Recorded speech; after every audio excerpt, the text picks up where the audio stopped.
All right, hello, ladies and gentlemen, and welcome to Black and White, a podcast autobiography. I am your host, Jordan Black, and this week on Black and White, we have a very special friend of mine. He's my best friend, actually, and brother by bond, not blood, I would say. We got William Tart. Hello, William. Hey, how's it going? It's going. Yeah, if you were someone else, I would ask you, hey, how's life? But I mean, I know everything about you. It's been so long. It's so different since the 2 hours ago that we fucking saw each other. Oh, it's been too long. Yeah, I had to work. And I didn't see you the whole day. I know. Terrible. It must have been awful. So this is actually take 2 because of fucking Audacity fucked us in the ass. Thanks, Audacity. Yeah, sorry if there are any small children, which there should not be, listening to my podcast. We should put a disclaimer. Hey, don't bring your kids into this podcast because their fragile little minds are going to get warped. Y'all gonna hear dick, fuck, shit, bitch, fuck, motherfucker. Yeah, ball sacks, Balls. and mouth, that kind of thing. Yeah. Anyway, so now that we've effectively shown you how extensive our vocabulary is, we'll go into the intro. All right, so intro. What do you mean we don't have an intro? Son of a bitch! I mean, it's been a fucking week. How's nobody gotten an intro yet? I guess I'll do it with my mouth again. But seriously, like this week, you guys, we need to have an intro. Like a music actually have an intro this time, okay? Okay, everyone? Shit. All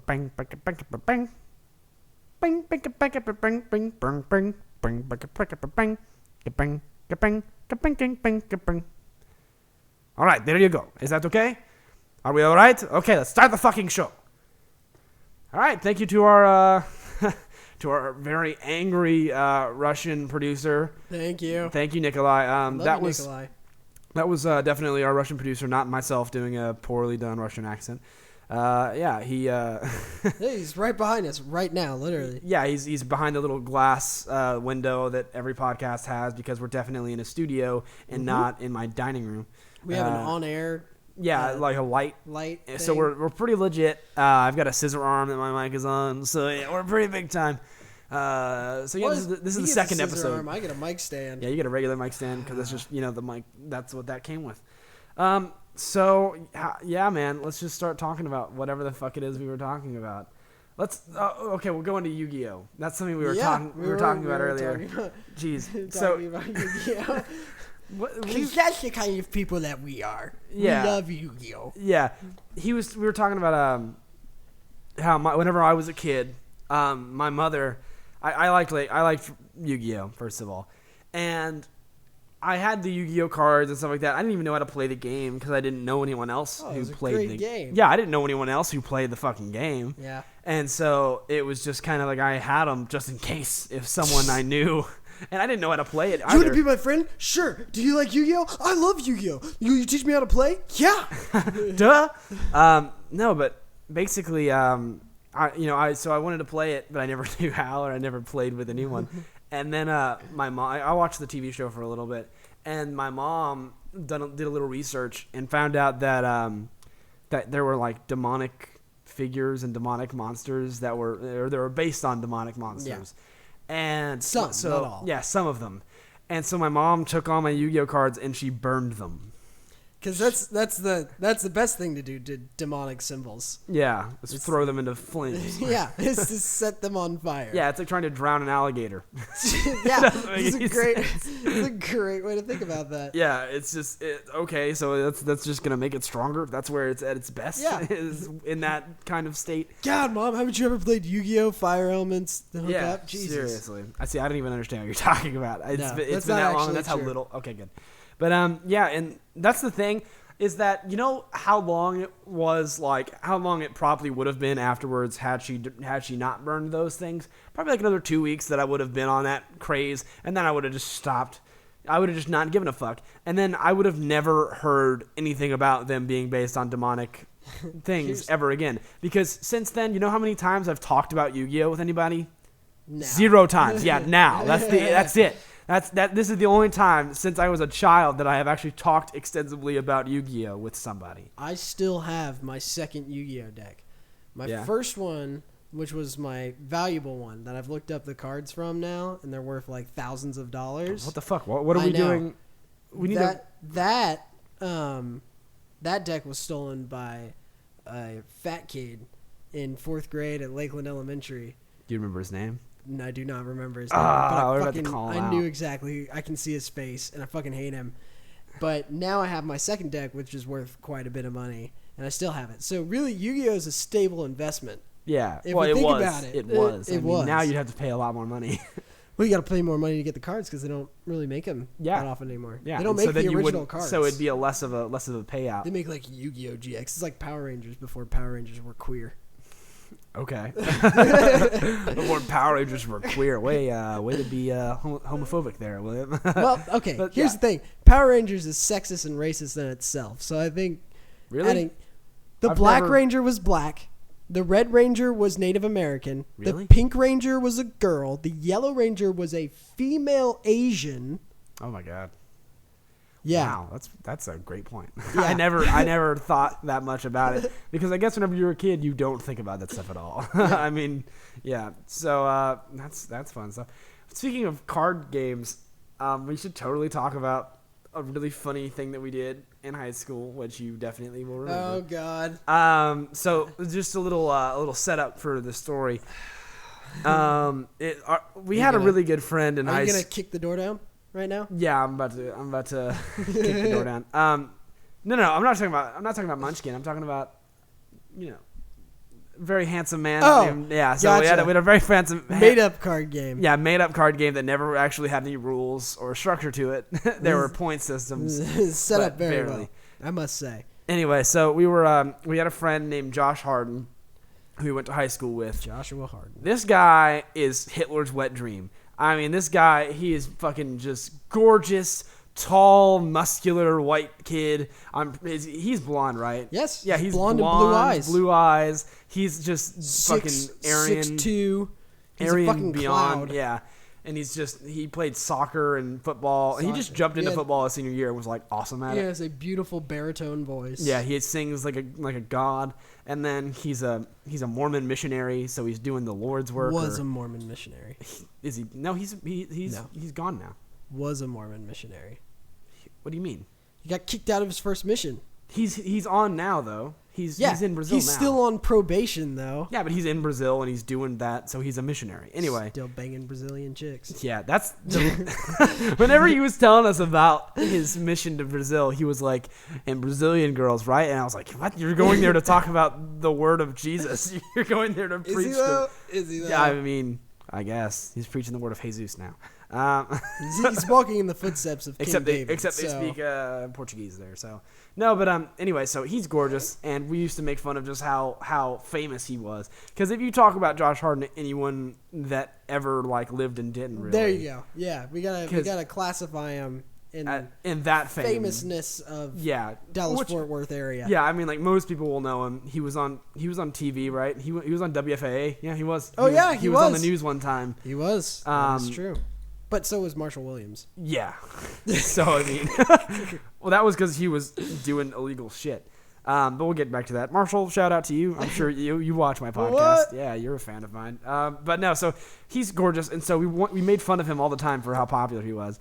And so what we did to really show him how popular he was is we made a trading card game featuring Josh Harden, and it was just called Josh Cards. Josh Cards. And so we just printed out I scoured the entirety of Joshua Harden's Facebook page to find every single photo I could of him just by himself for the most part. There are some where there are two or more people in it. Mm-hmm. But for the most part, Joshua likes to take pictures of himself.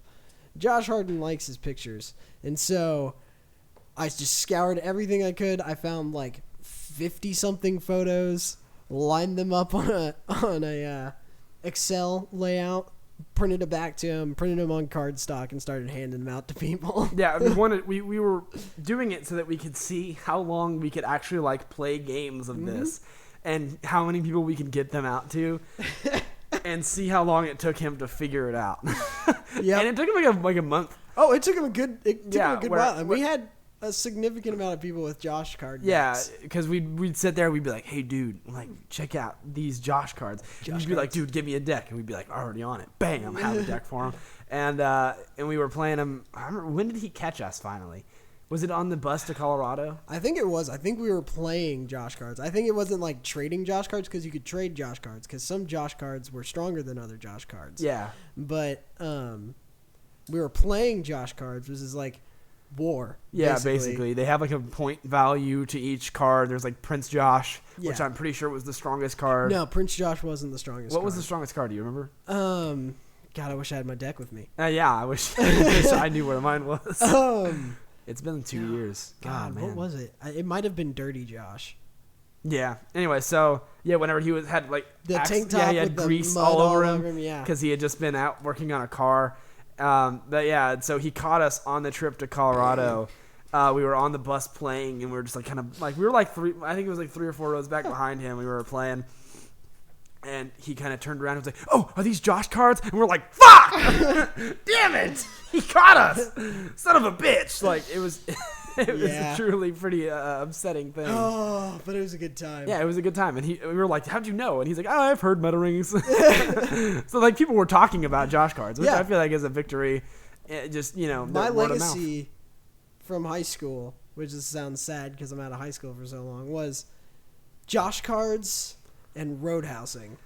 Yeah, that's the two things I left behind. Tell everyone out there, tell all 10 people that probably are going to watch this all the way through, or listen to this all the way through, what Josh or what roadhousing. Roadhousing is okay. So there's a famous movie which most people probably know, which is Roadhouse, and it's basically the bouncer's Bible. Yeah. So is that Steven Seagal, right? No, Patrick Swayze. Patrick Swayze. Fuck. My bad.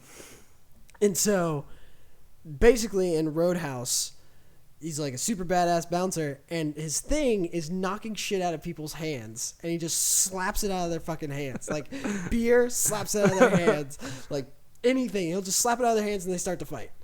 Well, what roadhousing is when somebody's like got something in their hands, or like they're going to eat a piece of food, you go, "Roadhouse!" and you slap it out of their hands, and it smacks against the ground.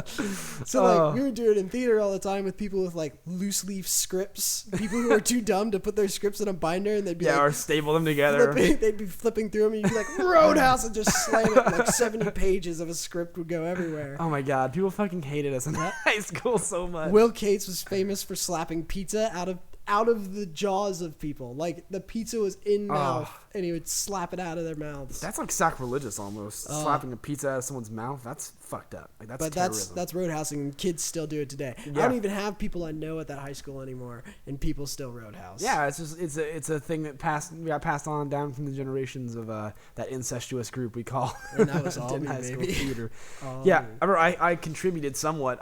They don't do this Mazel anymore. tov. Yeah, Mazel tov was my thing. Was after someone would roadhouse someone, you'd take your foot and stomp your foot on whatever it is, and you'd yell Mazel tov, which is super offensive now that I think about it, towards Judaism as a whole. Yep. Making fun of their marriage ritual. I like how you say Judaism instead of Judaism. Judaism, fuck off. It doesn't matter. Is there a difference? Judaism? Nope. Just a different Just way the way to you say it. Yeah, potato.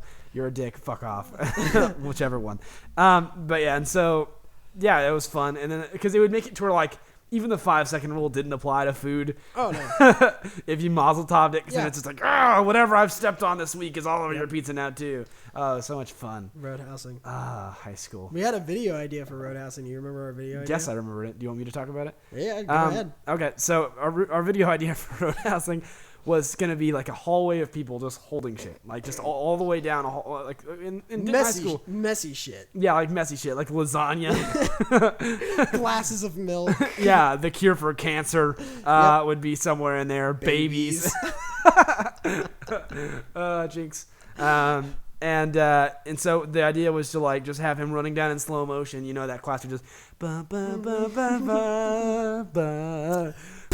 Ba ba ba ba ba ba ba ba ba ba ba. Just fucking smacking babies in the face. Reverse roadhousing, that never caught on. Yeah, reverse roadhousing was fun. Reverse roadhousing would catch on. Yeah, where you just smack something up into their face. Them.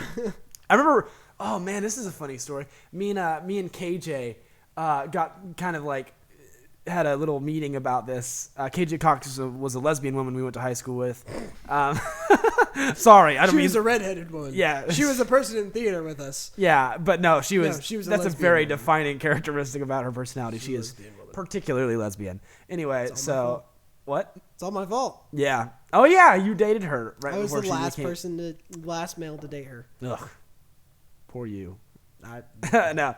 But so KJ Cox, her and I got together and we talked about there was a friend of ours in high school who was having a birthday coming up. And so we made I had her make a cake. I commissioned her to make a cake that just looked like shit. It looked terrible. And then we would basically just like have a massive, we wouldn't have regular birthday candles. We took a massive regular candle that's like the size of like this 44-ounce drink and just put it just smash it into the middle of the cake. And then as he's like about to like be like, oh, hey, thanks guys. Roadhouse. And it was the most fucking fun. Oh my God. It was so funny. Oh, good times. High school, man. High school. Yeah, I mean, that's whenever we became best friends. That is when we became best friends. Yeah, my junior year. I remember, we'll talk about this. You already know this, but the world doesn't. Yeah. Is that I thought you were such a douche. I didn't like you very much before we knew each other Streets very well. go both ways, bro. Yeah, you were a dick. Ways. Yeah, and I mean, like, I was a dick before, like, whenever we weren't friends. Yeah. Before you and I became friends, I was kind of a douchebag, which I'll talk about that more in depth in later episodes about how big of a piece of shit I was the first half of my sophomore year. Confidence. Through well, no, I mean, I was a bad person. I'm not saying that's not me being not confident because I was overly confident back then. I was confident in the fact that I was walking the line. Yeah, confident and cocky. Yeah, I was just a cocky dick. Yep. It was terrible. And then I also was just a womanizer, which is weird to say about me because I'm not a particularly handsome guy. And so it's just like, okay, very handsome. He's a handsome man. Oh, thank you, sir. That's just because he has to say that. He has to be supportive. He can't be like, yeah, you're just a troll. You're the ugliest fucking man I've ever seen in my entire life. But yeah, I was a piece of shit. But yeah, I just didn't. It annoyed me because I guess it was the way that just every girl liked you. Every girl was just like, and you could just do whatever. You could walk up behind a girl and smack her right on the ass. And then just French her. And she'd be like, oh, that's just William. But if I pulled some shit like that, could you imagine the uproar from parents and teachers and other students? Oh, my God, I can't believe Jordan just slapped that girl on the ass and then violated her mouth with his tongue. That's like, it would be crazy. I would have the cops called me in seconds. But you could do that shit at any time. It is a blessing and a curse. Yeah, because you're in a very committed relationship. Yes. Yeah. It is a blessing and a curse. Yeah, and that's what bothered me. It was just like, because all the girls in theater loved you, and the choir girls loved you too, but it was just kind of like, there's Jordan, and I wasn't like, that was whenever I started becoming. But that's nicer. That's the thing you got to understand about women. I was off the market, which means that I was on the market. Everyone wanted you on the market. It's like whenever they took away Twinkies, fucking people wanted to buy Twinkies buying them for like $20,000. Yeah, exactly. People wanted Twinkies way more. Exactly. Which honestly, I think is a marketing ploy by Twinkies. I don't think they ever actually intended on closing down. I thought they just wanted to sell a shitload of Twinkies really fast, and then whenever they opened shop back up again, sell a shitload more Twinkies than they ever fucking sold. Seriously, I think that's a ploy. You think that's what Bluebell's doing? No, I think it's a very real possibility. I mean, like I heard that it was because like there was a sick person that somebody like dropped a glove in a machine infected, or something. Yeah, infected a fuckload of ice cream. So they had to rebuild all the machines. Yeah, it was a terrible experience. Anybody who lives outside of the southern states that carry Bluebell ice cream, you don't understand what we're going through. Yeah, Bluebell ice cream is there are literally an institution. People standing in front of freezers at like Kroger and Walmart and stuff, just sad. Yeah, that have to go through the situation where they go, can I live without Bluebell ice cream for the rest of my life? Or will they be back? Haagen-Dazs or fucking Ben and Jerry's? I would go with Americone Dream. Ben and Jerry's Americone Dream is what I've been eating. That was my backup. Fish food. Cherry Garcia too. It was Cherry Garcia and Ben and Jerry's. It's all about that fish food. Americone Dream it's sponsored by Stephen Colbert. Which is not the reason that I like it. It's just delicious. It truly does make me feel like it's 4th of July. Yeah, all the time. Which I guess we'll talk about a little thing that happened on 4th of July. Oh goodness. That was fun. It was recent. It was an experience. It's July 15th right now, so yeah, it's only been 11 days since then. We narrowly escaped death. Day 11. Yeah, narrowly escaped death. Day 11 after having our brush in with death. At Ground Zero. Yeah. Yeah. So basically, we were in charge. We went out to my family's winery that day. That's out in Athens, Texas, and we went out there and we were just kind of hanging out, eating, and just having a good time.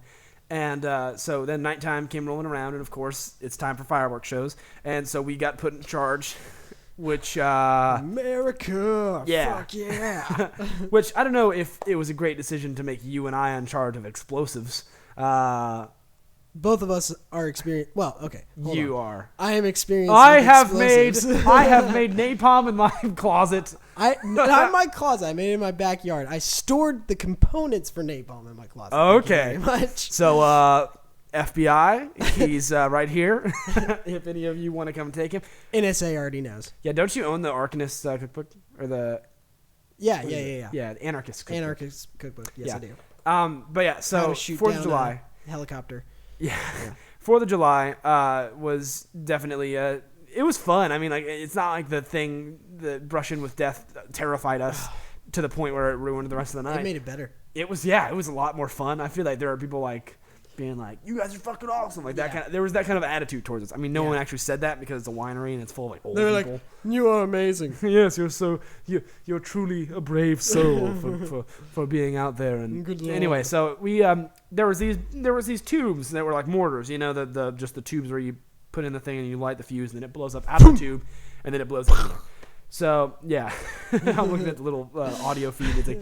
It's like spike. Anyway, so my pop was like, okay, these 3 right here are just the regular size ones. Now these 2, these are the big boys. And like as you know, we were just like, they didn't look bigger. The rounds that they fired weren't much bigger either. It was just kind of like, you know, they okay. They were sizably different. I mean, especially since on the ones that were just regular, we were like, and then on the other ones we were like, hands and ears. Yeah, I mean, that's the whole thing. We didn't realize how much louder they would be than the other ones until we were like lighting them off. We were just like, nah, who cares? And we were like standing 15 feet away from them, and we lit them. And then like the first one was like, shh, gah, boo, and we were just like, oh fuck, God, what is that? So loud. Yeah, we're like, all right, he wasn't fucking around. So then I think it was the next round where we were basically just going down the line of all of them, and we were having one person just put them all in, and then another person would just go down the line and start lighting them. And we got to the second go around with the bigger ones, and there were 2 of the bigger ones, and then we did the first one, no problems, and the second one we lit it, and then we stood back about 15 feet, and there was that moment where you just, you know, you're sitting there and it's like, shoo, boing. But nothing came out of the tube. Well, we were sitting there, and we see the fuse go in, and we're like, okay, here it comes. We got our hands in our ears, and then we hear the boom, and there's sparks flying out, and we both look up to the skies to see if it's there. And didn't realize, oh shit, there's nothing there. There's nothing there. And by the time we had looked back down, was whenever it's like, Grah! Boo! All across the ground. Yeah, 15 feet away from our faces, exploded. And it was one of those things where I was kind of like, it was such a shocking kind of thing where it was like, oh, fuck. And I took like 10 steps back before I realized, all right, I'm alive. That's good. Yeah, we're good. And I kind of looked over to check on William. I was like, hey, man, you good? He was like, yeah, I'm fine. And we're just both kind of shaking up. And then I kind of have to start, like, I realized, oh, shit, we're behind a wall, and our family can't see us. They don't know what just happened back here. Yeah. So I'm kind of like, we're all right, don't worry. And then, we're okay. It's okay. Don't worry about it. But no, and then my grandpa comes around the fence and kind of, like, peeks in. He's like, yeah, and he's freaking out. And we're kind of like, we're fine, dude, go. Just go over there. And we'll definitely have to post a picture, or during this part of the show, around 23 minutes, we'll post the picture of the fucking mortar tube. Yeah, the mortar tube was just destroyed. It looks split like a bong almost now. in half. Yeah, it looks like a bong a little bit. And it blew out the bottom of it, and then the middle of it is just like where it exploded. It's all fucked up and mangled. But yeah, and the funny thing was really afterwards, whenever we were talking to Will's friends. Well, our friends, I guess, but they were your friends first. Yeah. As part of your harem, because Will's only friends with women, so I call it his harem. I have male friends. Me and my brother. Yeah. Okay. So that's kind of like I have you and my cousin. So it's pretty much the same thing with both of us, except you have female friends and I really don't. I have Bethany, I guess, which she'll be listening to this, so I guess that's a nice little shout out. Hey Bethany. Thanks for listening. Hi. Yeah. That's the good thing about having a really, just kind of below the radar podcast is you can just shout out people that are just, it's not professional in any way. I'll shout out to the people that I know are probably watching. George Paez, my graphic designer, who designed the logo and everything. Thanks for listening. Yeah, solid logo. Yeah, and then he designed my production company logo for Blacklist Comedy Productions. Also super solid. Yeah, I love that. Yeah, and he did it all pro bono just to kind of help me out, which is a super cool move, and I really appreciate it. And I'm really looking forward to working with him some more on a couple more ventures. But yeah, so I know you're probably listening because I got some pretty good reviews from him, and he talked about how he wanted to listen again. So I'm sure he is enjoying this part of the show. Yeah. Now that we're shouting him out, follow him on Instagram, I guess. Good Night Lucky George, I'm pretty sure is his Instagram tag. He's a cool guy. He posts stuff that he designs. But yeah, the funniest thing. Anyway, back to the story. Back to the story. Yeah. In a world.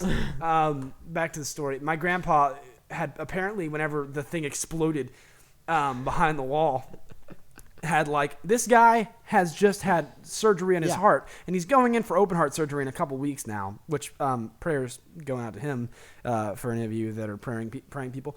But he's going to open heart surgery soon. My grandfather, who's got heart problems, jumps over the table holding a glass of wine. Still in hand. Yeah, keeps it in his hand. He jumps over a table and runs, sprints around to make sure that we're okay. Wine in hand, like the guy from Jurassic World. Yeah. Margaritas in hand. Yeah. Pterodactyls from the sky. We'll talk about that in the spin-off show that we're doing, which I guess I'll announce that now for those diehard fans that are at this point in the show. Yay, 10 people. Yeah, for the 10 people who give a shit and are listening all the way through. We are actually bringing back the show that I mentioned in the previous episode, Waiting for a Name, our podcast that we did one episode of 2 years ago. Yep. We're doing a revival of that. Same microphone. I'm using the same microphone. Yeah, that we recorded that on. So it should be a lot of fun. It's basically going to be this kind of a situation. But less, I don't know. Will we be talking a lot about ourselves, or we'll talk about ourselves a little bit, but mostly we're going to be talking about other stuff, things the way that we think about stuff, commentating on movies that we've seen, pop culture, all that kind of stuff. So stuff that you actually want to hear about. Yeah, we'll be not just my life because that's lame as shit. No, but yeah. So we'll be talking about Jurassic World on this week's episode, which I'll get back to you on the date. I don't know, Sunday? Yeah. Okay, yeah. Sunday at 5 p.m. Central Standard Time will be an episode of Waiting for a Name, the first episode of the revived season.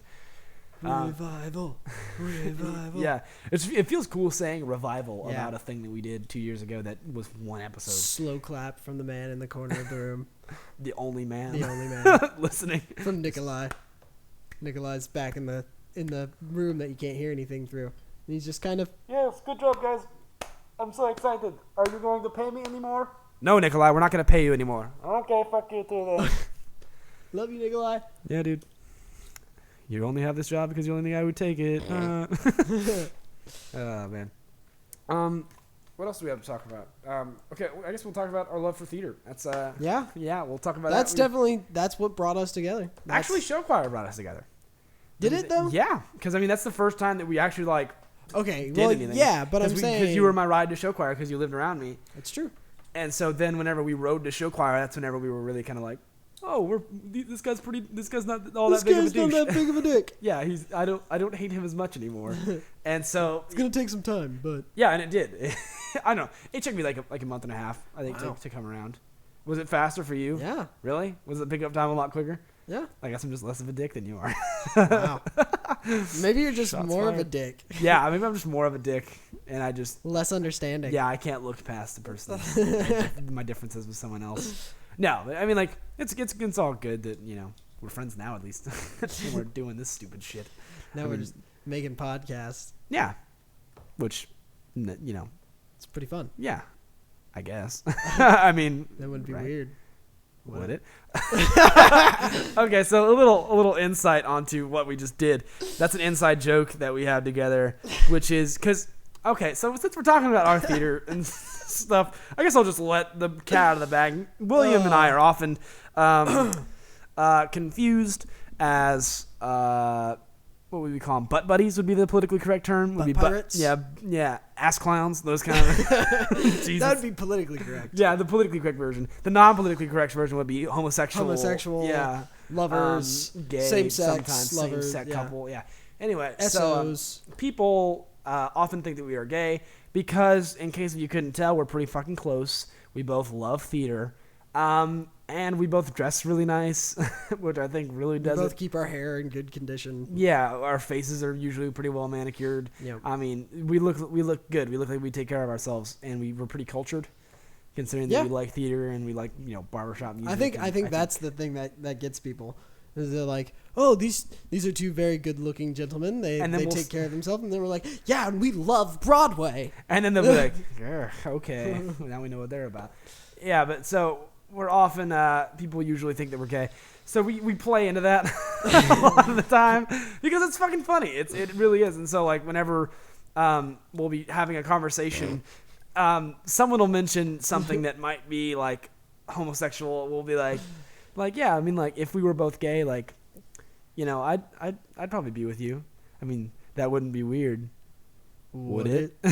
And then you question it afterwards, or you go, yeah, I mean, like, that'd be crazy, right? Yeah. it gives it a real homosexual tension to it. I mean, it's okay to be attracted to a man if you're not gay, right? That wouldn't be wrong, would it? just add a question to the end of it, just to give it a bunch of sexual tension there that doesn't exist in reality. That's a really fun inside joke that we have. I'd like to talk about inside jokes also. Yeah. That we have, because that's the thing. We're really close. We have inside jokes with each other that we weren't even friends with whenever they occurred. Whenever we're sitting at a red light and someone opens the door to their car, the driver's side, we both go because like 5 years ago, my mother and I were on 35 West on the service road. Trying to get onto 35 West, and we were at a stoplight, and this lady opens up her car side door and just fucking barfs all over the ground outside of her car. Just the world fell out of her fucking face. It was insane. And my mom and I were like, no! Oh, God! And then, to make it the worse, as if it couldn't get any worse, the lady fucking the light goes green and she's like wipes off her mouth and closes the door and starts to drive, and then her back tire catches the pool of vomit and kicks it up in the air, and it didn't get on us, but it was just seeing it reanimated. Was this so gross? Oh man, it's so nasty. And just the fact that you and I like connect on that story without having ever, it would have been like a couple of years after that we actually started becoming friends. Yep. But that's still an inside joke that we have. Yeah, every time someone opens a door while we're sitting at a red light, we both go. Oh man. So theater. And scene. Yeah. We've got a lot of funny stories about theater. Let me tell a story real quick. I remember Will Root. Yeah, from high school. Loved Will Root. Yeah, Will Root's a great guy. I mean, we had differences. He's a fantastic gentleman. Mm-hmm. He was a really great guy. And whenever my first show in theater was Jekyll and Hyde. We had there was a couple of guys that were like seniors that year, and I was a sophomore.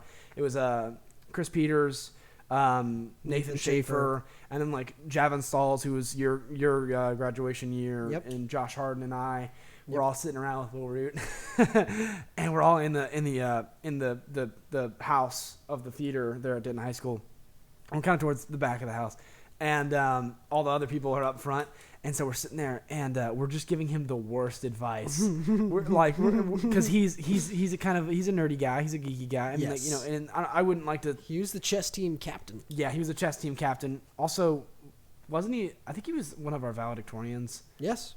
And anyway, so he's a great guy, and I mean, I don't mean nerdy or geeky in a derogatory way. Yeah, Jordan, give it the times. I mean, he's fucking knob. What would you call it? I mean, what's the politically correct? Dorky. Is dorky any better than geeky or nerdy? Yes. Quirky. I think quirky is okay. Quirky. We'll call him quirky. Because nerdy and geeky speaks to a culture of people. It's got a negative connotation to it, Yeah. Anyway, so he was a little, quirky, and so he didn't really have good luck with the ladies. And so we were kind of talking him up, but we were just giving him the worst advice. At one point, we were kind of like throwing him on practice runs. I remember Chris Peters, who was dating a girl named Chelsea. Chelsea King. Yeah, Chelsea King. They were. He told him, "Hey, go up to Chelsea and then tell her to make you a goddamn sandwich, and that'll totally work." and I think he got that was a joke. And then it was just kind of like he was like, "Oh, Chris, whatever." and then I remember at one point, I'd been like, "Hey, man, you need to go up to Rachel Sardina, who is a woman who's a very voluptuous body. Yes. Wonderful looking person." And I was like, "Hey, man, go up to her and then look up and down and then go, 'Hey, girl, my dick just died. Can I bury it in your ass?'"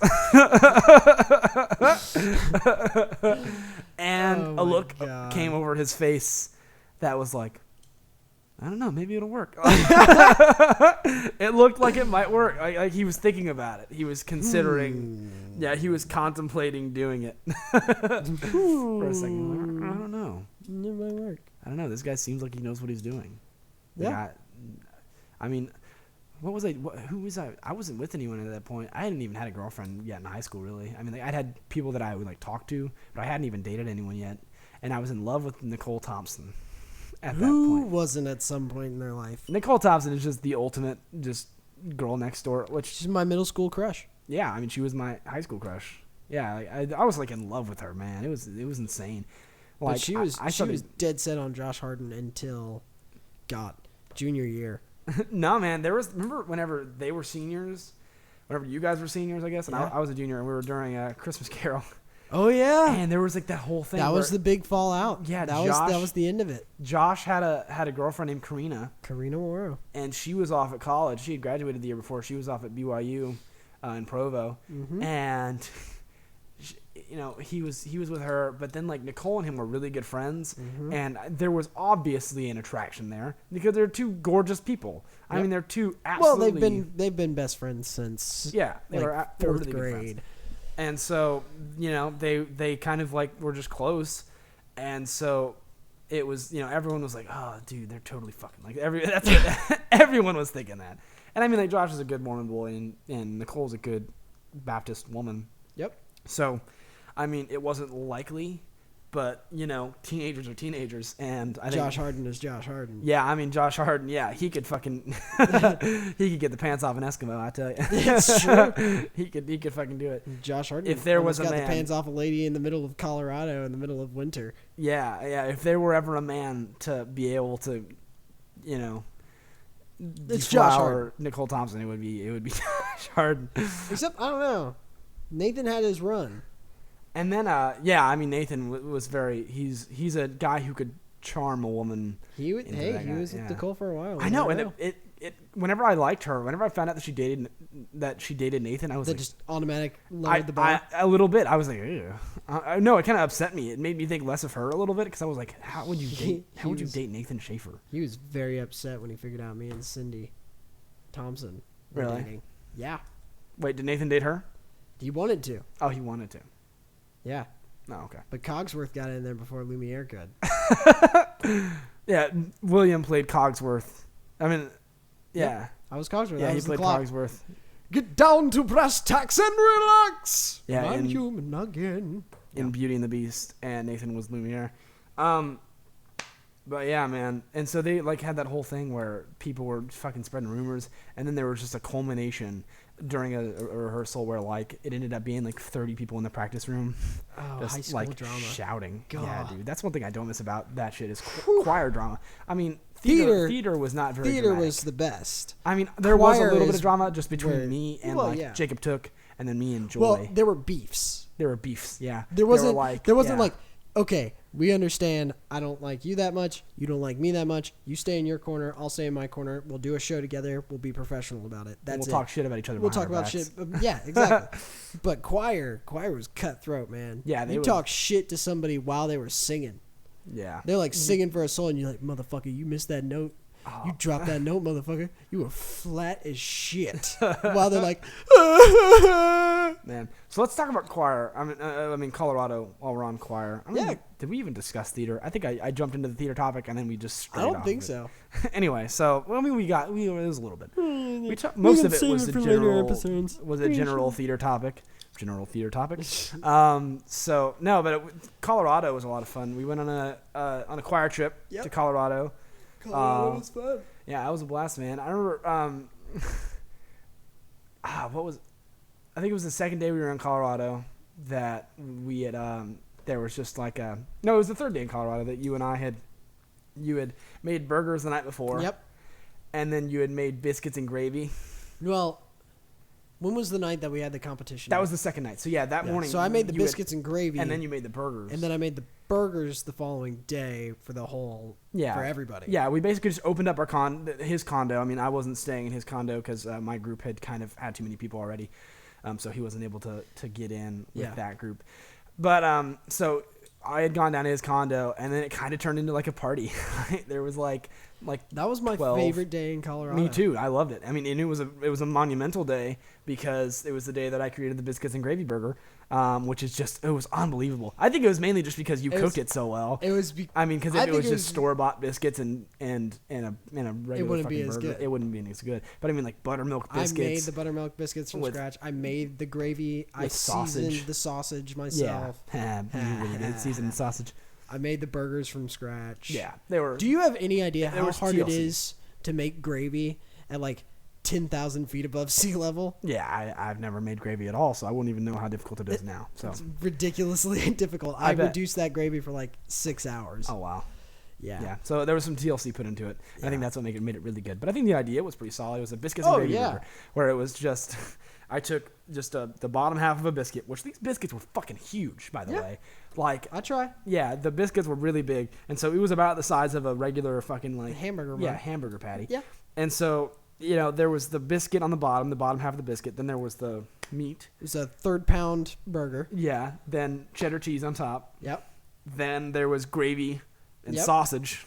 Yep, sausage gravy. And then on top of that was the other half of the other half of the biscuit. Then we put gravy on top of the entire thing. Oh, man. I wish I still had the picture of it because it's a gorgeous sight.